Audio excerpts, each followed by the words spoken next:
Thank you so much, Emma, Ed and Max, for coming along today to talk to us about living with chronic myeloid leukemia. Could you tell us how long has it been since you were diagnosed? I was diagnosed in January 2013. I was diagnosed in March 2006. I was diagnosed in January 2025. So I guess I'd like to start by asking how the diagnosis of CML has changed your life. It was the worst day of my life. And I came away thinking, well, it's the worst day of my life and I've got through it. So if I've got through that day, I can get through any day. When I got diagnosed, it was a long time ago, and TKIs were in their infancy. People were saying things like, well, people have stayed alive for 5 years. It's all looking a bit hopeful, that kind of thing. I was kind of 2013, so we've moved on a bit from there. The conversation I had with the haematologist was probably the next step from that. It was because the TKIs had been going for a little while. What they'd said to me was, if I'd been diagnosed 10 years previous, my outcome might have been very different. So I think that's probably the next stage on from yours.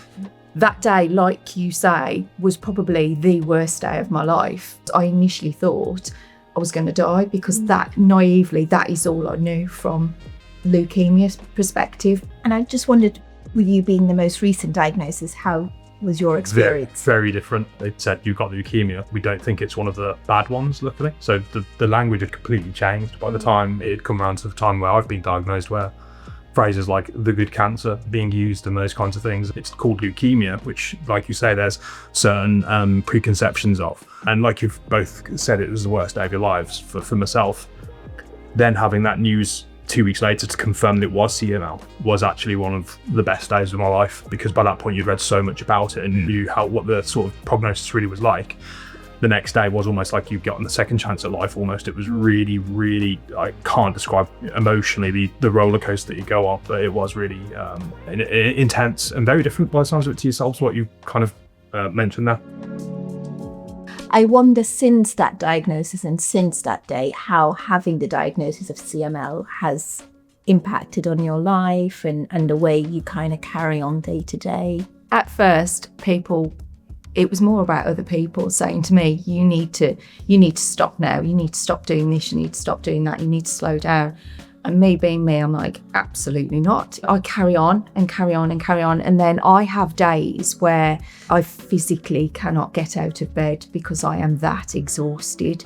I still have my hobbies, I still work full time. And ultimately, my children were young when I was diagnosed, and I didn't want them to see me just give up. And You're right. Doing really well. It's emotional, and I think sometimes we're not allowed to express that emotion, right? Yeah. And I think I needed them to see me still being able to carry on and not just give in to this. But it sounds like you also now have perhaps recognised that there are some days when you do need to just stop. Yeah. And has that made a difference for you? Yes, like at work, I will have days where I know I'm not fully functioning on all cylinders. I'll be in the middle of a conversation, the brain fog just kicks in. I don't know how you find that, but it kicks in and I'm like sitting there going, I don't know what I was saying to you. So it does affect me, but I try my hardest not to let it. Just following on from that, I think that there's a lot of pressure for people, to put on the brave face, and it very quickly becomes a case of, people forget with CML because there are no physical visual symptoms, and they think, well, I will keep setting the same tasks that I've always set him. You've got to take a step back and put your hand up and say, there's actually stuff that I could do before that I can't do anymore, or I can't do it as often. And you enter this new world of becoming a patient, and it's not a one-off visit, is it? You're in this new system and then a new language and new people. From my side of things, more to do with the questions that are raised. So things around how concerned should I be about flu this season? This is my first winter post-diagnosis. So I had a text from the NHS saying that I qualify for a flu jab. I'm immunocompromised, but my blood levels are okay. How should I approach this? I don't know about yourselves, but I found the support groups online to be really useful. When I was very newly diagnosed, I did think, well, life just goes on as normal. And I imagine it does really. It's subtle changes, but they snowball and turn into actually, you do change the direction of your life quite significantly. One of the things I wanted to pick up on, and maybe learning points for us as clinicians, is there's this kind of good cancer and how that feels to be told, oh, you've got a good cancer, and treatable cancer is probably a better term than a good cancer, right? I just wondered, from your perspective, how does it feel to hear such a contradicting term? And if you were kind of telling me back, or my colleagues, how is it better to approach those conversations? I don't like the term good cancer because no cancer is good. It's not good to have cancer. I think I struggle with the fact that CML is one of those that you can't just have a treatment and it's gone. So I think to say that it is a good cancer and downplay it, I can't accept that myself. Clinicians need to be looking at them as a whole person and talking to them about what matters to them. Not everyone is confident enough to question a professional, even if they disagree with what's being said. Make it easier for a patient to have these conversations about what's going on with them mentally and what's going on with them physically, not just about the CML, but everything else. So often the problems that we encounter aren't just within the remit of what's going on in our blood, which is really challenging from a haematology consultant's point of view, because you do have your remit, and your speciality at the end of the day. Maybe you're not so qualified to say, well, if you're having mental health issues, this is what I would do.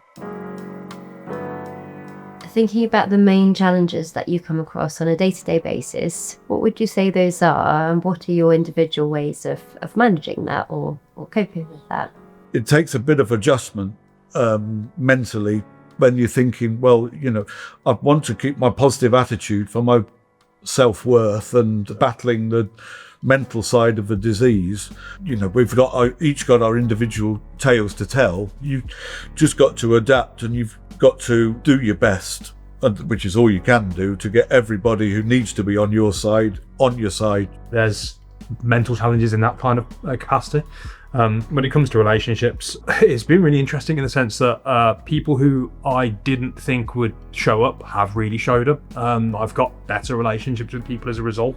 Find myself telling them, don't worry, it's fine, which was again a really strange about turn for things. But as a result, they check in more, and I have better relationships with my family than I did prior to diagnosis. So there are, as many challenges as there can be silver linings to this sort of stuff as well. Every day is different, and because I suppose I'm so early on in my diagnosis or my CML journey, there's still a lot that can change, I think. I would always make sure that I had something to look forward to in the short term.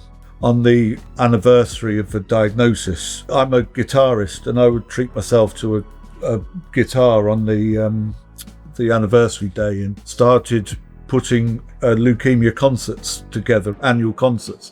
It gives you a target. My husband calls me the Iron Lady.